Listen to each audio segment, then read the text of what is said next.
Welcome back to every exam channel friends. ఇప్పుడైతే నేను 24th August రోజున జరిగినటువంటి ఈ stenographer junior assistant typist field assistant జరిగిన టెస్ట్ ఉంది కదండి, దాని గురించి అని చెప్పేసి ఏ క్వశ్చన్స్కి ఆబ్జెక్షన్స్ రైజ్ చేయాలి అని చెప్తూ ఆ కీ పేపర్ని ఎక్స్ప్లెయిన్ చేయబోతున్నానండి. సో అంతకంటే ముందు ఏంటంటే స్కిల్ టెస్ట్ ఉంటుంది కానీ ఇప్పుడు స్టెనోగ్రాఫర్ గ్రేడ్ 3 కాపీస్ట్ టైపిస్ట్ ఈ ఎగ్జామ్స్లో ఎవరైతే రాశారో వాళ్ళకి ఓసీలో 32, బీసీలో 28, ఎస్సీ ఎస్టీలో అయితే 24 ఈ మార్క్స్ వస్తే వాళ్ళు క్వాలిఫై అయినట్టే అండి. వాళ్ళకి ఖచ్చితంగా స్కిల్ టెస్ట్ అనేది ఉంటుంది. చాలామంది అభ్యర్థులు కన్ఫ్యూజ్ అవుతున్నారు.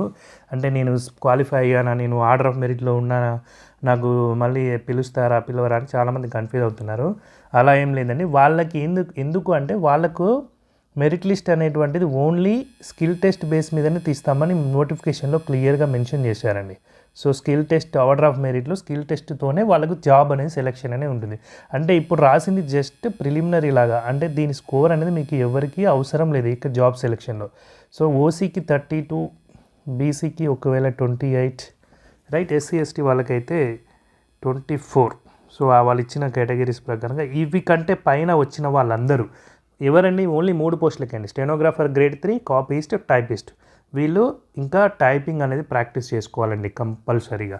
సో మీకు టైం ఉంటుంది కాబట్టి మేబీ తెలియదు, వాళ్ళు కొంచెం ఫాస్ట్గా ఇచ్చారనుకోండి మీకు టైం ఉండదు మళ్ళీ.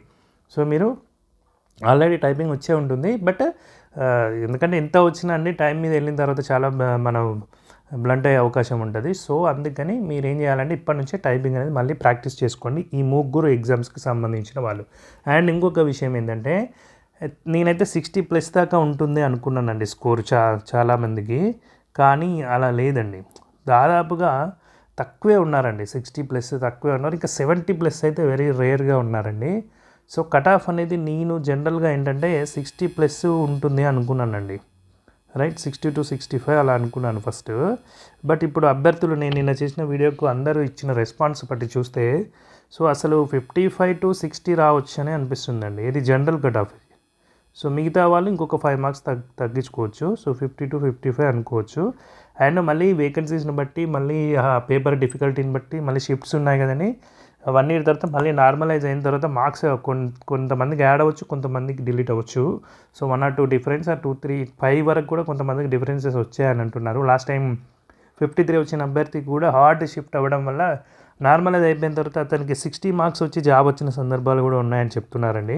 సో మీరందరూ ఏంటంటే ఇది ఒక అంచనా మట్టుకే. సో 5 or 10 డిఫరెన్సెస్ ఉన్నప్పటికీ కూడా సో మీరు వర్రీ కావాల్సిన పని లేదు. సో ఇది నార్మల్ ఒక అంచనా కోసం చెప్తున్నాను.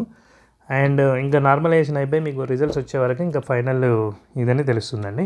అండ్ క్వశ్చన్స్లోకి వెళ్తే చూడండి, 23, 24లో ఆంధ్రప్రదేశ్లో కింది వాటిలో దేని ఉత్పాదన 64% పెరిగింది? ఇది మ్యాంగనీస్ అండి, మ్యాంగనీస్ ధాతువు ఉత్పాదన 64% పెరిగింది. In which of the following cities will the world boxing cup final and world boxing congress be held in November 2025? So ఇక్కడ ఏంటంటే వరల్డ్ బాక్సింగ్ కప్ జరిగింది కదా, యాక్చువల్లీ 3 parts జరిగిందండి. ఫస్ట్ పార్ట్ వచ్చేసి బ్రెజిల్లో జరిగింది, అండ్ సెకండ్ పార్ట్ వచ్చేసి కజకిస్తాన్లో జరిగిందండి.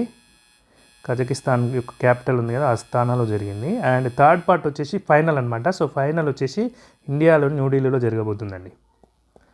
Third question, which of the following articles of the Indian constitution establishes the national commission for the scheduled castes? So article 338 అండి. So national commission on scheduled caste ఉంది కదండి, so 338. మరి 338A ఉంటుంది కదండి, అది దేనికని? National commission on scheduled tribes. And 338B ఉంటుంది కదండి, అది దేనికని? National commission on backward classes. So social and educational backward classes అని చెప్పేసి ఇప్పుడు రీసెంట్ అమెండ్మెంట్స్ ద్వారా మార్చారు. సో 338B అని. And next, which are the following options correctly evaluates given statement? So ఇక్కడ చూసుకుంటే ఏంటండి, ఇది జవహర్లాల్ నెహ్రూ ఆ రోజు స్పీచ్ ఇచ్చాడండి, దీనికి కరెక్టే. యాక్చువల్లీ ట్రిస్ట్ విత్ డెస్టినీ అంటే ఇక్కడ ట్రిస్ట్ అంటే ఏంటంటే ఒక మీనింగ్ వస్తుంది ఏంటంటే ఆల్రెడీ ముందుగానే నిర్ణయించబడిన సమావేశం అన్నట్టు ట్రిస్ట్ అంటే. సో మనకు అదే రోజు అని చెప్పేసి మన జూలైలోనే డిసైడ్ అయిపోయింది కదండి. సో ట్రిస్ట్ విత్ డెస్టినీ అనేటువంటి ఆ స్పీచ్ అనేది ఫేమస్ అయిపోయింది అనమాట. సో అనౌన్స్ చేయడం అనమాట. నెక్స్ట్ ఇక్కడ లిస్ట్ 1, లిస్ట్ 2 చూసుకున్నట్లయితే ఇక్కడ ఏం అడుగుతున్నాడు? రాజ్యసభ సీట్స్ అడుగుతున్నాడండి. సో రాజ్యసభ సీట్స్ అనేటువంటివి జనరల్గా జనాభా దామాషా పద్ధతిలో ఉంటాయండి, కేటాయించబడతాయి. సో ఇక్కడ మీరు చూసుకున్నట్లయితే తక్కువ జనాభా ఉండేది జనరల్గా గోవా అండి. సో గోవాకి 1 ఉండే అవకాశం ఉంది, రైట్, చూడండి 1 ఉండే అవకాశం ఉంది. అండ్ జార్ఖండ్ ఒడిషా. సో జార్ఖండ్ అనేది బీహార్ నుంచి సపరేట్ చేయబడింది కదండి. జార్ఖండ్లో 6 అండ్ ఒడిషాలో 10. సో అదే. What was the dome of స్తూపా called? అండా. అండా అంటే ఇప్పుడు గర్భ అట్లా కూడా అంటారు కదండి. సో ఇదేంటంటే స్తూపం యొక్క పై భాగము గుండ్రంగా డోమ్ షేప్లో ఉంటుంది కదా, దీన్ని అండా లేదా గర్భ అంటారు. ఇదేంటంటే హెవెన్కి అంటే స్వర్గానికి ముఖద్వారంగా చెప్తారు.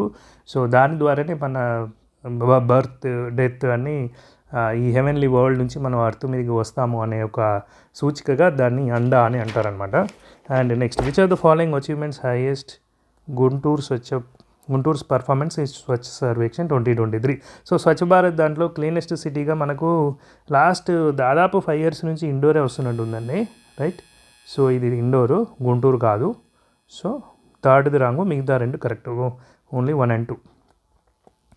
And 8, which of the following vitamins is water soluble? So water సాల్యుబుల్లో జనరల్గా B and C ఉంటాయండి, water soluble. And A, D, E, K ఇవి సాల్యుబుల్ కావు, not soluble. So B and Cలో ఉన్నది ఆప్షన్, ఇది B ఒక్కటి correct. Next question, NABARD provides micro loans primarily to women in match చేయాలి. సో ఇక్కడ చూసుకున్నట్లయితే రూరల్ ఏరియాలో ఉమెన్స్ లీవ్స్ అంటే లోన్స్ ఇచ్చేది గ్రామీణ బ్యాంక్ అండి. సో 3కి ఏ ఉండాలి. సో 3కి ఏ ఉన్నాయి, ఇక్కడ మనకు 2 ఆప్షన్స్ ఉన్నాయి, రైట్. అండ్ B 1 ఉంది కదా. నాబార్డ్ అనేటువంటిది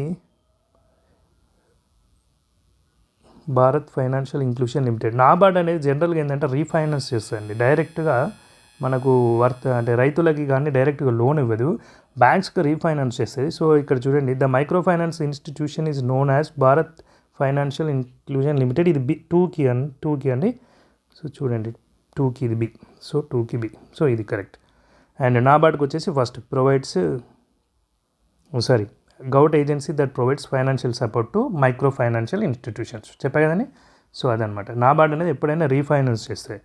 how many sectors were identified as thrust areas in Andhra Pradesh industrial development policy 2022-23 to propel the economic growth? ఇది 10 అండి, 10 థ్రస్ట్ ఏరియాస్ ఉన్నాయి. సో అది కరెక్టే. People should be sensitised about they duty to vote in elections, pay taxes and actively participate in the democratic process of governance. The recommendation pertaining to fundamental duties was made by. So ఇక్కడ ఏంటంటే fundamental duties గురించి చేసిన commission ఏంటి అని అడుగుతున్నారు. యాక్చువల్గా first administration కానీ సెకండ్ది కానీ పబ్లిక్ అడ్మినిస్ట్రేషన్ గురించే వేశారని. శ్రీకృష్ణ కమిషన్ అనేది అసలు దీనికి సంబంధం లేదండి. సో కాన్స్టిట్యూషనల్ రివ్యూ కమిషన్ అనేది తర్వాత వేశారు, అది ఫండమెంటల్ డ్యూటీస్ గురించి. By the way fundamental duties ఏ దేశం నుంచి మనం తీసుకున్నామండి? అప్పుడు ఉన్నటువంటి USSR, సో ప్రజెంట్ రష్యా లేదా సోవియట్ యూనియన్ నుంచి మనం ఈ యొక్క ఫండమెంటల్ డ్యూటీస్ కాన్సెప్ట్ని తీసుకున్నాం. మరి ఫండమెంటల్ రైట్స్ ఎక్కడ నుంచి తీసుకున్నామండి? USA, అమెరికా నుంచి తీసుకున్నాం, right. The potential difference between 2 points is. So ఇదేంటంటే the work done per unit charge from 1 point to another is an electric field. So work done by charge, unit charge అంటున్నారు కాబట్టి work done by charge అనేటువంటి answer అవుతుందండి. Next question, which district in Andhra Pradesh is known for occurrence of tungsten? అయితే ఇక్కడ మీరు objection ఇవ్వచ్చండి ఈ క్వశ్చన్కి. అంటే ఎలా అంటే ఇది జనరల్గా ఏంటంటే అనంతపూర్ కానీ కర్నూలు కానీ జనరల్గా ఉందండి. సో ఈ రెండిట్లో పోల్చుకుంటే అనంతపూర్ అనేది బెస్ట్ ఆప్షన్గా ఉంది అంటే జనరల్గా. కాకపోతే మినిస్ట్రీ ఆఫ్ మైన్స్ నుంచి వచ్చినటువంటి డాక్యుమెంట్స్లో, సెంట్రల్ మినిస్ట్రీ ఉంటుంది కదా, ఆ డాక్యుమెంట్లో మాత్రం ఈస్ట్ గోదావరి అని ఉందండి. సో బట్ మరి ఆ డాక్యుమెంట్ని ఏ బేస్తో తీసుకున్నారో ఐడియా లేదు. సో ఇది ఒక్కటి చూసుకోండి, ఒకవేళ మీకు ఛాన్స్ ఉంటే దీనికి అబ్జెక్షన్ రైజ్ చేయండి. The Kushanas originally belong to which of the following area? కుషానులు ఏ రీజియన్ నుంచి వచ్చారంటున్నారు. అయితే ఇది సెంట్రల్ చైనా అని కూడా ఉందండి, సెంట్రల్ చైనా అని. కానీ సో ఇక్కడ సెంట్రల్ చైనా అనే కాన్సెప్టే లేదు. సో మనకు ఇండియాకి మామూలుగా చూసుకున్నట్లయితే సో అది వెస్టర్న్ చైనా అని కూడా చెప్పుకోవచ్చు. సో ఇది కూడా ఒకవేళ చూసుకోండి, మనకు నార్థన్ చైనా కానీ అయ్యి ఉండదు, సెంట్రల్ అని కూడా అంటున్నారు కాబట్టి ఇది క్లియర్గా ఒకసారి చూసి పెట్టుకోండి. ఇది objection. The Parliament of India can prescribe residence as a condition for certain employment or appointment in state or union territory or local authority. This is an exemption to which of the following articles of the Indian Constitution? So ఇక్కడ ఏంటంటే అండి, మీకు Indian కాన్స్టిట్యూషన్లో ఏముంటుంది? ఒక వ్యక్తి యొక్క భాష, జాతి, లింగం, అతను ఉండే ఆవాసం, వీటిని బేస్ చేసుకొని అతనికి ఎంప్లాయ్మెంట్ని, పబ్లిక్ ఎంప్లాయ్మెంట్ని నిరాకరించరాదు అని అంటున్నారు. అది ఆర్టికల్ 16 ప్రకారమే అంటారండి. కానీ మళ్ళీ అదే ఆర్టికల్ 16లో ఎగ్జెంప్షన్స్ ఉంటాయి. ఏంటి అంటే ఒకవేళ అతను ఆల్రెడీ వివక్షకు గురి అయినట్టయితే, సో వివక్షకు గురి అయినట్లయితే అంటే లైక్ ఎస్సీ ఎస్టీ అనుకోండి, సో బీసీ అనుకోండి, ఓబీసీ అనుకోండి, సో వాళ్ళకి ఆ వివక్షకు గురి కాని వాళ్ళతో ఈక్వేట్ చేయడానికి వాళ్ళకు మనం రిజర్వేషన్ ఇవ్వచ్చు, లేకుంటే భాషా ప్రాతిపదికన కానీ దేని ప్రాతిపదికన కానీ వాళ్ళకి కొంచెం హయ్యర్ అంటే ఛాన్సెస్ అనేటువంటి ఇవ్వచ్చు. లైక్ రెసిడెన్స్, ఇప్పుడు ఈ ఈ క్వశ్చన్లో ఏమన్నాడండి, రెసిడెన్స్ అన్నాడు కదండి, రెసిడెన్స్. సో ఇప్పుడు ఏంటి, ఆర్టికల్ 16 అనేటువంటి దానికి విరుద్ధం అనమాట అది. బట్ మళ్ళీ మనీ కాన్స్టిట్యూషన్లో మనం ఎక్కువ క్లాస్ని రాసుకున్నాం అనమాట. Which of the following reverse flows through the Panna tiger reserves in Madhya Pradesh, ఇది కేన్ రివర్ అండి. 17. When was the Andhra Pradesh industrial infrastructure corporation limited incorporated and what is it's ownership status, ఇది government of India government of Andhra Pradesh 100% stake ఉంటుందని. ఇది 26 September 1973 ఏర్పడింది. Direct bit. Dash was a Persian doctor who wrote a medical text between the years 1000 and 1050. IBN Sinha అంటారు కదా, IBN Sinha అంటారు. ఇతను ఒక book కూడా రాశాడండి. ఇతను ఏంటంటే ద కెనాన్ ఆఫ్ మెడిసిన్ అనే ఒక బుక్ రాశాడు. సో ఆ టైంలో చాలా ఇదనమాట, the canon of medicine. So అతని పేరు మీదనే Ibn Sina who wrote medical text. ఆ మెడికల్ టెక్స్ట్ అదే అండి, canon of medicine. Which are the following does the term monsoon refer to. Monsoon అంటే ఏంటంటే ఇప్పుడు ఋతుపవనాలు అంటారు కదా, పవనాలు అంటే ఏంది, గాలి, రైట్, విండ్. సో ఇక్కడ విండ్ అనేది ఏమవుతుందంటే మనకు సీజనల్ రివర్సల్, అంటే సీజన్ను బట్టి మనకు మారుతూ ఉంటుంది. ఇప్పుడు నైరుతి ఋతుపవనాలు అంటారు, అదేవిధంగా ఈశాన్య ఋతుపవనాలు అంటారు, రైట్. సో నైరుతి ఋతుపవనాలు అన్నప్పుడు కేరళని తాకి ఫస్ట్, రైట్, ఇలా వెళ్ళిపోతుంటాయి. అండ్ ఈశాన్య ఋతుపవనాలు అన్నప్పుడు అవి అక్కడ నుంచి మళ్ళీ ఏమవుతాయి, అక్కడ నుంచి హిమాలయాస్కు తగిలి మళ్ళీ మనకి ఏమైతే రివర్స్ అవుతాయి, అవి రివర్స్ అయ్యి మళ్ళీ ఆంధ్రప్రదేశ్కి వచ్చి మళ్ళీ ఇటు వస్తుంటాయి. సో వాటిని ఏమంటారంటే తిరోగమన ఋతుపవనాలు అంటారు. అలా వచ్చేవాటిని మనం తిరోగమన ఋతుపవనాలు అంటాము. సో ఇక్కడ క్వశ్చన్ చూసుకున్నట్లయితే seasonal reversal in wind direction, అంతేగాని విండ్ డైరెక్షన్ రివర్స్ అవ్వడం వల్లనే కాబట్టి ఆన్సర్ వచ్చేసారు. 20th question. Who among the following personalities was conferred with the prestigious and spiritual Maharishi award.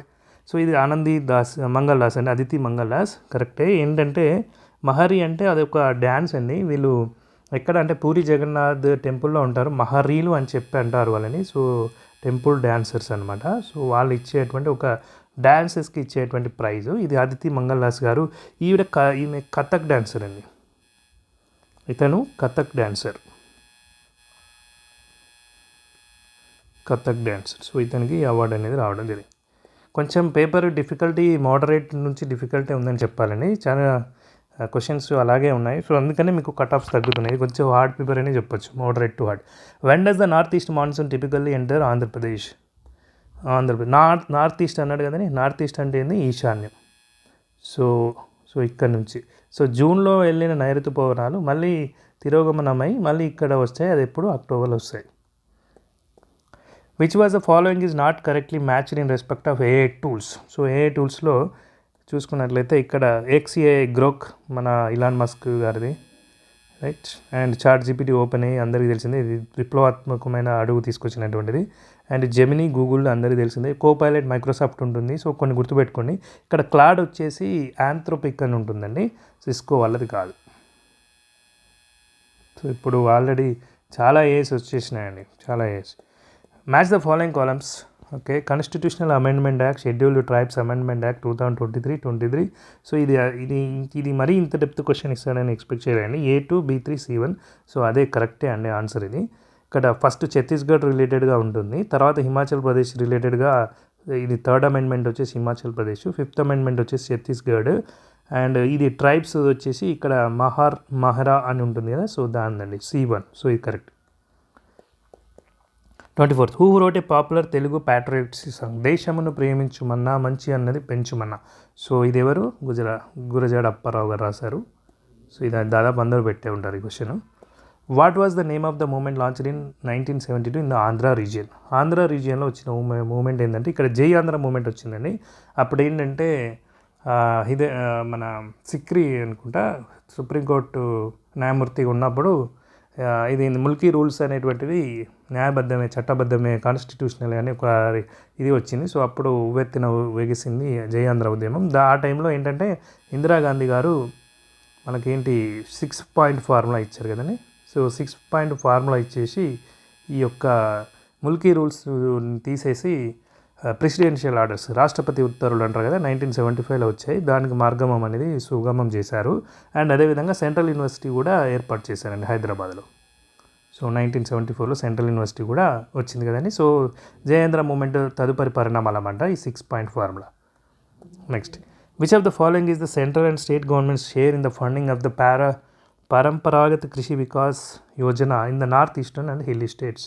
So ఇక్కడ ఏంటంటే నార్త్ ఈస్టర్న్ మరియు హిల్లీ స్టేట్స్లో ఈ షేర్ అడుగుతున్నాడు. మామూలుగా ఏంటంటే స్కీమ్స్ ఉంటాయి కదా, సెంట్రల్ స్కీమ్స్ ఉంటాయి కొన్ని, రైట్, అండ్ కొన్ని సెంట్రల్లీ స్పాన్సర్డ్ స్కీమ్స్ ఉంటాయండి. సెంట్రల్ స్కీమ్స్లో ఏంటంటే అండి, ఇప్పుడు ఫర్ ఎగ్జాంపుల్ కొన్ని ఉంటాయి కదండి, సెంట్రల్ కిసాన్కి ఇప్పుడు రైతు బంధులాగా ఉంది కదండి పిఎం కిసాన్. సో అది ప్యూర్లీ సెంట్రల్ స్కీమ్ అనమాట. 2000 వేస్తారు కదండి. సో టోటల్గా 6000. సో ఇదేంటంటే ప్యూర్ సెంట్రల్ కంట్రిబ్యూషన్ ఉంటుంది. అది కాకుండా కొన్ని స్కీమ్స్ ఉంటాయి. ఇప్పుడు ఈ పరంపరాగత వికాస్ స్కీమ్ ఉంది కదా. సో ఇవి ఏంటంటే సెంట్రల్లీ స్పాన్సర్డ్ స్కీమ్స్. ఖచ్చితంగా రాష్ట్రాలు కూడా కొంత డబ్బు అంటే పార్ట్నర్షిప్ అనేది ఉండాలన్నమాట. సో జనరల్గా ఈ హిల్లీ స్టేట్స్ స్పెషల్ స్టేట్స్ కాకుండా నార్మల్ స్టేట్స్కి అయితే 60:40 ఉంటుందండి. అంటే సెంటర్ 60 రూపీస్ పెట్టుకుంటే రాష్ట్రం 40 రూపీస్ పెట్టుకోవాలి. అది కాకుండా నార్త్ ఈస్టర్న్ వీళ్ళైతే మాత్రం వాళ్ళకి స్పెషల్ స్టాటస్ ఉన్న స్టేట్స్ అయితే మాత్రం 90:10 అండి. సో సెంటర్ 90 రూపాయలు పెడితే ఆ స్టేట్ వాళ్ళు 10 రూపాయలు పెట్టుకోవచ్చు. అంతే. Which of the following act governs the welfare of children in Andhra Pradesh as of 2024.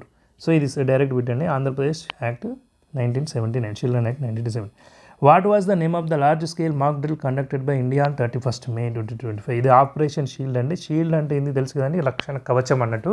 ఇది దేనికోసం అంటే మనం ఎలా ఉన్నాం, ప్రిపేర్డ్నెస్, మనం సడన్గా యుద్ధానికి వస్తే మనం ఎలా ఉంటాం అనేది దీన్ని చేశారనమాట. సో డ్రోన్స్ అవి వాటిని ఎలా నిర్వీర్యం చేయాలి, శత్రు సైనికుల మిజైల్స్ వస్తే వాటిని ఎలా నిర్వీర్యం చేయాలి, మనం ఎలా తట్టుకొని నిలబడాలి అనేటువంటి డ్రిల్ చేశారని. ఇది ఆపరేషన్ సింధూర్ తర్వాత పరిణామాల క్రమంలో ఈ యొక్క టార్గెట్ అనేది చేయడం జరిగింది.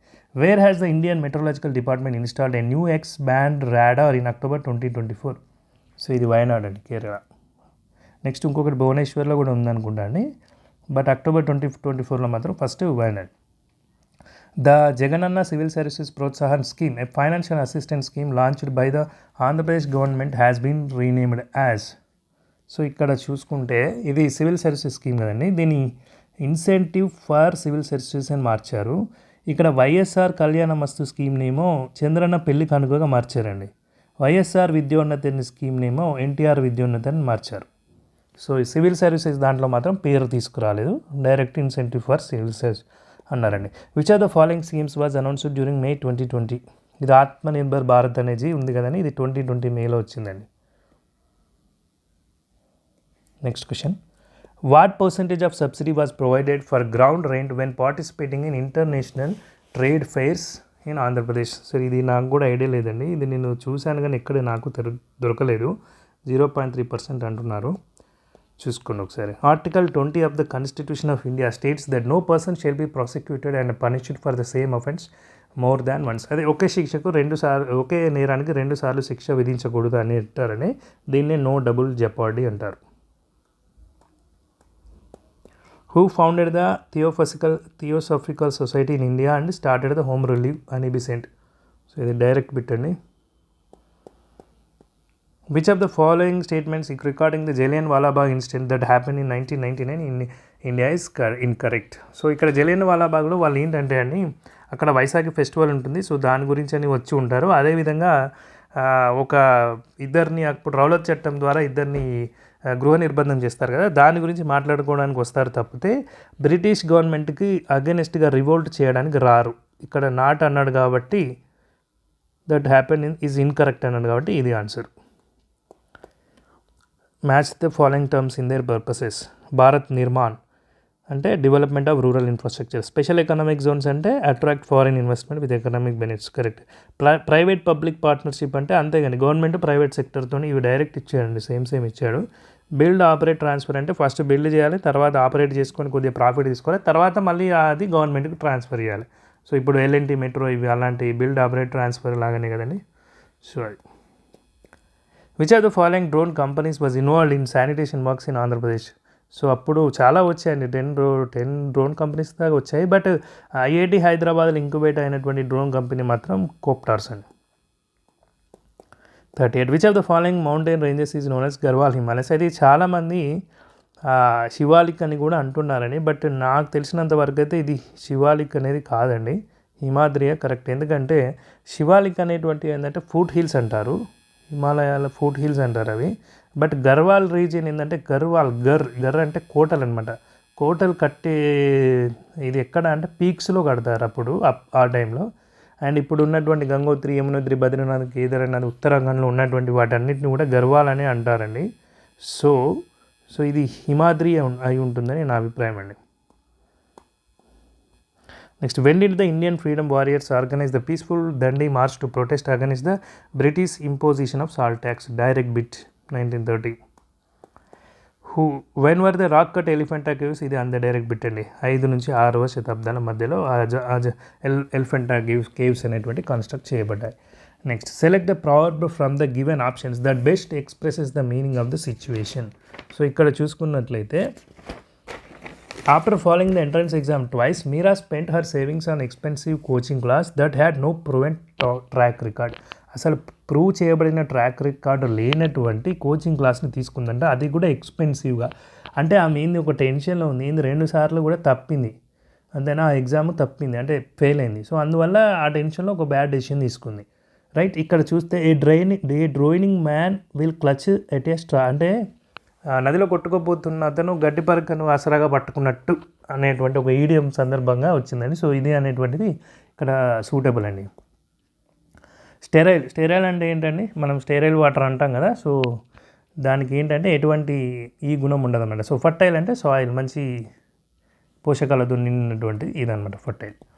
He said I will complete the project by Friday. అయితే ఇక్కడ అంటానిమ్ కాబట్టి స్టెరైల్కి ఫర్టైల్ అండి. And next, he said I will complete the project by Friday. So దీనికి ప్యాసివ్ అడిగారా, ఇండైరెక్ట్ అడిగారు, right. He said that he would complete the project by Friday, right. అంతే అండి. ఈ విల్ దగ్గర వుడ్ వస్తుంది కానీ రైట్. సో ఇక్కడ వేరే ఎక్కలేదు కాబట్టి అదే answer. And next question, 4 sentences have given out of which 3 have the same context and 1 is different. So 3 same context అంట, ఒక డిఫరెంట్. ఇక్కడ చూసుకున్నట్లయితే ఇది బ్లాక్ గురించి మాట్లాడుతుంది, ఇది బ్లాక్ గురించి మాట్లాడుతుంది, రైట్. ఇది బ్లాక్ గురించే మాట్లాడుతుంది, వేరింగ్ బ్లాక్ హ్యాస్. బట్ ఇది ఒక్కటి వైట్ గురించి మాట్లాడుతుంది. సో ఇది difference, odd man out. Damp squib అంటే ఏంటంటే అండి, ఇప్పుడు యాక్చువల్గా స్క్వీబ్ అంటే ఒక బాంబు అనుకోవచ్చు. ఇది వచ్చిన మీకు అది చెప్తాను. స్క్వీబ్ అంటే బాంబు, డ్యాంప్ అంటే తడిచిపోయినటువంటిది అనమాట. సో తడిచిపోయిన బాంబు ఏంటంటే పేలదు కదండి, అంటే డిసప్పాయింట్ చేస్తుంది మనం. సో ఆ తడిచిపోయిన బాంబు అంటే దాని అర్థం ఏంటంటే డిసప్పాయింటింగ్ ఈవెంట్, మన ఎక్స్పెక్టేషన్స్కు మ్యాచ్ కదనమాట. A person who can use both hands, ambidextrous, right. ambidextrous అంటే యాంబి అంటేనే డబుల్, 2. ఎప్పుడైనా గుర్తుపెట్టుకోండి, యాంబి ఇవి రూట్ వర్డ్స్ అనమాట. డెక్స్ట్రస్ అంటే కష్టం, శ్రమ చేయడం అంటే 2 చేతులను సేమ్ ఈక్వల్గా శ్రమ చేయించగలిగిన వాడిని ambidextrous అంటారు. 47. What is this as your answer? Select the part that contains error, right. All the guests were surprised to see note that Hershey has married a girl who was more tall than him. More taller than him. Tall అనేది కనుకుంటే taller comparison చేస్తుంది కాబట్టి more taller. So అది అక్కడే మనకి error ఉందన్నమాట. Next, since then air power including air planners and missiles has been the main weapon of the world's navies. During this war Japan, దీన్ని ఏంటంటే మనము ఇది చేయాలండి, ఇది అరేంజ్మెంట్ చేయాలి. So in the late 1800s countries built armoured fast moving battle ship which so late 1800s అనేది okay అండి. So దీని తర్వాత EDBCA, the battle ship was mightiest naval ship. So 1800 తర్వాత 1913-45 ఉంది. సో ఈ వార్ గురించి మెన్షన్ చేస్తున్నాడు కాబట్టి డ్యూరింగ్ దిస్ వార్ బి వస్తుంది. బి తర్వాత bomber planes launched aircraft carriers. So ఈ విధంగా బాంబర్ ప్లేన్స్ అని లాంచ్ అంటున్నాడు. సో తర్వాత సిన్స్ దెన్, అప్పటి నుంచి air power including air planes and missiles has been main weapon of the world's navies. So ఇవన్నీ కూడా ఒక మెయిన్ వెపన్ అప్పటి నుంచి అంటే ఇది కంక్లూజన్ స్టేట్మెంట్. సో కంక్లూజన్ ఎప్పుడైనా లాస్ట్లో వస్తుంది. సో ఏ అనేది లాస్ట్. సో ఇది EDBCA. 49. Sleep was like a natural elixir అంటే ఒక ఏమంటారు మనకి ఇప్పుడు ఏం ప్రకృతి మందు అంటారు కదా, సహజ మందు అనమాట. ఇది సహజ ఔషధం లాగా, natural elixir which is mostly compromised today. So ఇక్కడ మోస్ట్లీ అంటే కొంచెం ప్రాబబ్లీ అనే మీనింగ్లో వస్తుందండి. సో మోస్ట్లీ అనకుండా మనం లార్జ్లీ లేకపోతే అలాంటి వర్డ్స్ యూజ్ చేస్తే ఇది సెట్ అవుతుంది. సో విచ్ ఈజ్ మోస్ట్లీ అనేది రాంగ్ అనమాట. Select the grammatical correct sentence. We're planning a 10 days tour. So 5 day tour, 2 day tour ఇలా ఉంటుందండి. డేస్ అనేటువంటిది అసలు ఉండదు, డేస్ టూర్ అనేది ఉండదు. అంటే మనం ఎన్ని రోజులు వెళ్ళామంటే 10 days అని చెప్తాం, కానీ ఒక టూర్ని మెన్షన్ చేసేటప్పుడు మాత్రం 10 day టూర్ అని మెన్షన్ చెప్పాలండి. రిట్రీట్ అంటే విత్డ్రా. సో దీనికి సినానిమ్సే, కానీ రిట్రీట్ అంటే విత్డ్రా అవ్వడం. అండ్ మౌన్ అంటే ఏడవడం అంటారు కదా, ఇప్పుడు లామెంట్ అన్నా కూడా విషాదం కదండి. సో 2 మ్యాచ్ అవుతాయి. హ్యాప్లెస్ అంటే ఏంది, అన్లక్కీ, దురదృష్టం అంటారు. అన్లక్కీ అన్నా కూడా దురదృష్టమే కదండి, సేమ్. ప్రొఫ్యూస్ చాలా, విపరీతమైన. ప్లెంటిఫుల్ అన్నా కూడా చాలా. సో ఇవన్నీ కూడా సినానిమ్స్. సో అది ఆన్సర్, దాని మ్యాచ్ ఉన్నటువంటిది answer. 52. Enjoy your summer break, we hope you have a good weather. You have good weather అంటారండి, ఏ ఉండదు అసలు. వెదర్కి ఏంటంటే మనం ఒక్క గుడ్ వెదర్ ఉంటుంది అని అనకూడదండి. సో ఇది ఆన్సర్. రాంగ్ సెంటెన్స్ని కనిపెట్టమంటున్నాడు. అండ్ ఈ malignant tumour or cancer the lymph system and nerves. ఇంకా ఇది అండి, ఇది ఖచ్చితంగా ఆబ్జెక్షన్స్కి మీరు చేసుకోవచ్చండి. ఈ క్వశ్చన్ ఏంటంటే ఇక్కడ చూసుకున్నట్లయితే, a malignant tumour or cancer is capable of invading surrounding structures including blood vessels, the lymph system and nerves. ఇదే అండి పిఎస్ఆర్కి. సో దీన్ని మీరు ఖచ్చితంగా ఆబ్జెక్షన్ చేసుకోండి. ఇదే వస్తుందని నాకు కూడా ఇదే అనిపిస్తుంది. Select the most appropriate antonym. Ali అంటే ఏంది, అలీడ్ కంట్రీస్ అంటారు కదా, అంటే మిత్ర దేశాలు అంటారు కదా. అలీ అంటే మిత్రుడు అని, మరి శత్రువు అంటే enemy. A person whose profession is to keep accounts చూసేవాడిని ఏమంటామని, అకౌంటెంట్ అంటాం. Direct bit. The English of and fat up French. The English ఇక్కడ ఏంటంటే అండి, ఇంగ్లీష్ అంటే ఇంగ్లీష్ భాష గురించి కాదండి. ఇంగ్లీష్ వాళ్ళు ఆంగ్లేయులు అంటాం కదా. సో ఆంగ్లేయులను మనం ఏమంటాం, ద ఇంగ్లీష్ అంటాం. అలాగే ఫ్రెంచ్ వాళ్ళని ఏమంటాం, ద ఫ్రెంచ్ అంటాం. ఫ్రెంచ్ కదా కదా, ద ఫ్రెంచ్. సో అక్కడే రాంగ్ ఉంది. మీన్స్ వన్స్ వర్డ్స్ అంటే మనం ఏంటంటే మన వర్డ్స్ని మెత్తగా మాట్లాడాలి అని అంటారు. మెత్తగా అంటే నొప్పించుకోకుండా మాట్లాడాలి. సో అట్లాంటి దాంట్లో to speak a blunt and honest way, ఇది కరెక్టే అండి. He always boasts about his achievements and shows off like there is no one like him. So మన డబ్బా మనమే కొట్టుకోవడం. బ్లో ఓన్ ట్రంపెట్ అంటే ఇప్పుడు వెనకట రాజులు వచ్చేటప్పుడు కింద ఎవరైనా ఉంటే వాళ్ళు ఒక ట్రంపెట్ వాయించేవాళ్ళంట. ఇప్పుడు ఏంటంటే మన ట్రంపెట్ మనమే వాయించుకోవడం అంటే ఇంకా అదనమాట. సో మన అచీవ్మెంట్స్ని మనమే బోస్టింగ్ అంటారు. సో అది కరెక్ట్ అండి. Neither Suman nor her brothers dash to the state convention. So ఇక్కడ ఏంటంటే బ్రదర్స్ వచ్చింది కానీ హర్ బ్రదర్స్, ఇక్కడ ప్లూరల్ ఉంది కాబట్టి ఇక్కడ ఆర్ అనే వస్తుందండి. చాలామంది ఈజీ అనుకుంటున్నారు, అది కరెక్ట్ కాదండి. ఎందుకంటే సో దీని కంటిన్యూయేషన్ ఏదైతే నైదర్ నార్లో క్లోజ్గా ఉంటుందో దానికి సంబంధించినటువంటి వర్బ్ ఫాలో అవుతుందండి. సో ఈజ్ గోయింగ్ అనేది రాంగ్, ఆర్ గోయింగ్ అనేది correct. Neither Suman nor her brothers are going to state convention. ఈ బ్రదర్స్ని రెఫర్ చేస్తుందండి అది, అందుకనే ఆర్ వస్తుంది. నెక్స్ట్ క్వశ్చన్ చూసుకున్నట్లయితే, when I pay my uncle tomorrow he will have received everything I owe him. So నేను మా అంకుల్కి పే చేసేటప్పటికి అతనికి ఆల్రెడీ మొత్తం వచ్చి ఉంటుంది అంటున్నాడు. సో విల్ హ్యావ్ రిసీవ్డ్, అతనికి చేరిపోయి ఉంటుంది కదా. సో ప్యాసివ్ కంటెక్స్ట్లో చెప్తారనమాట. సో వయబుల్ అంటే ఏంటండి, ఇక్కడ ఏంటంటే ఆంటోనిమ్ అడుగుతున్నాడు, ఆంటోనిమ్. సో వయబుల్ అంటే జరుగుతుందనమాట, అంటే ఫీజిబుల్ అని. ఇక్కడ ఇంపాసిబుల్ వస్తుంది. అండ్ ప్రోలిఫిక్ అంటే ఏంటండి, మంచి ప్రొడక్టివిటీ అంటే ఉత్పత్తి ఆధారిత మంచిదని. సో అన్ప్రొడక్టివ్ వస్తుంది ఆన్సర్. అబ్స్క్యూర్ అంటే ఏంటంటే ఏదైనా అడ్డంకి లాగా ఉండడం. బట్ ఇక్కడ ఇది అంటే ఏంటంటే క్లియర్ వస్తుంది. ఎఫ్ఎమ్రాల్ అంటే తక్కువ జీవితం కలిగిన, అంటే చిన్నది, దాని లైఫ్ టైం తక్కువ అంటారు కదా. సో అశాశ్వతమైన. మన శాశ్వతమైన అంటే పర్మనెంట్. 62. ఎర్రర్ కనిపెట్టాలని. The importance of the sustainable practices in agriculture cannot be overstated. So sustainable the అనకూడదండి, దా అవసరం లేదు ఇక్కడ. The importance of sustainable practices the అన్నప్పుడు ఏమైందంటే ఏవో మెన్షన్ చేయాలి స్పెసిఫిక్గా, ఏదైనా ప్యాడియా అది అని మెన్షన్ చేయాలి. అక్కడ జనరిక్గా మాట్లాడుతున్నాడు కాబట్టి దా అవసరం లేదు. The Sahara is the largest desert in the Africa. Africa అనకూడదండి. ఇక్కడ ఏంటంటే ఏదైనా మనం కాంటినెంట్ మెన్షన్ చేసినప్పుడు ఆసియా, అట్లా అమెరికా, యుఎస్ఏ అంటాం కానీ దా ఉండదండి ముందు, రైట్. సో ఇది దా అనేది wrong. Next, a group of stars constellation, right. మనం కన్స్టెల్లేషన్ అంటారు కదా, అన్ని స్టార్స్ని కలిపి కన్స్టలేషన్ అంటారు. The nostalgic feeling of childhood, ఇక్కడ ఇది ఏంటండి, odd one out, right. Joint family గురించి మాట్లాడుతున్నాడు. ఇక్కడ was internalised in the child. So joint family ఉండడం వల్ల ఎటువంటి క్వాలిటీస్ అనేటువంటి చైల్డ్లో వస్తాయి అని మాట్లాడుతున్నాడు. ఇక్కడ మాత్రం చిన్నప్పుడు ఉన్నటువంటి ఒక నోస్టాలజిక్ ఫీలింగ్ గురించి మాట్లాడుతున్నాడండి. సో ఇక్కడ ఇది కొంచెం ఇర్రిలవెంట్. సో ఇది ఆడ్ మ్యాన్ అవుట్ అవుతుంది. అంటే మన బాల్యము స్మృతులు గుర్తు చేసుకున్నట్టుగా ఫస్ట్ కాంటెక్స్ట్ ఉందండి. సో ఇక్కడ చూసుకున్నట్లయితే ఇక్కడ ఒక ప్యాసేజ్ ఇచ్చాడు. ఇది భాష గురించి ఇచ్చారు. సో మన తెలుగు భాష అనేది తర్వాత మ్యాండేటరీ అయిన తర్వాత గోండు టీచర్స్కి ఇది ఏమైపోయిందంటే వాళ్ళు నేర్చుకోలేకపోయి మళ్ళీ వాళ్ళు వెనుకబడుతున్నారు. సో అటువంటి టైంలో ఇక్కడ qualified and willing to work at remote స్కూల్స్లో పనిచేయాల్సినటువంటి టీచర్స్ గురించి వెతకడం జరుగుతుంది అనేది లాంగ్వేజ్ గురించి అని బేసిక్గా వచ్చాడండి.